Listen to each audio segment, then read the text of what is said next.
Voilà Mambo qui a été incendié, aspergé d'essence et brûlé vif.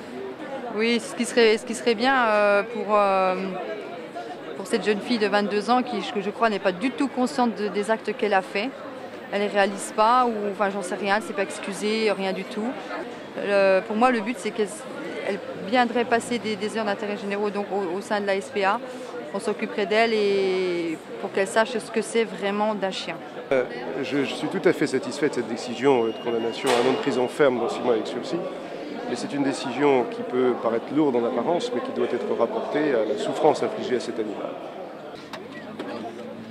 Il est venu en tant que victime au tribunal, de manière à ce qu'une peine exemplaire soit appliquée, compte tenu du fait que ces actes sont impardonnables, absolument impardonnables.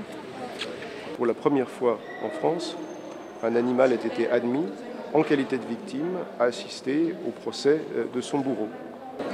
Le principal, c'est qu'on a eu à faire un procès équitable, et elle a eu droit à un procès équitable, c'est très important. C'était des faits qui étaient très graves. D'ailleurs, je l'ai dit dans ma plaidoirie, elle en était totalement consciente. Et ensuite, après, une décision qui a été rendue, qui a été prise sereinement par le tribunal. Je dois faire le point de ma cliente, mais je pense que c'est une décision que nous accepterons, parce que nous sommes conscients des difficultés, évidemment, que nous rencontrons dans cette affaire. Je pense qu'il y a beaucoup de gens qui attendaient ce verdict.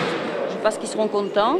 Maintenant, il n'y a pas que le village, il y a le monde entier, à savoir le Canada, Hong Kong, la Nouvelle-Zélande, les États-Unis, Espagne, Italie, j'en passe. Dans cette affaire, il y a aussi une conséquence importante que la SPA avait sollicitée avec les autres associations de protection animale, c'est l'interdiction de détenir un animal domestique pour cette jeune femme. Et de fait, aujourd'hui, elle est dans l'interdiction de détenir ses chiens et le chat pendant 5 ans. Et ça aussi, c'est une belle satisfaction. Mambo, c'est un exemple parmi des milliers. On a 500 actes de cruauté à l'année en traitement à la SPA. Les autres associations également dénoncent. On demande un changement du statut de l'animal considéré comme un bien meuble. C'est un être sensible.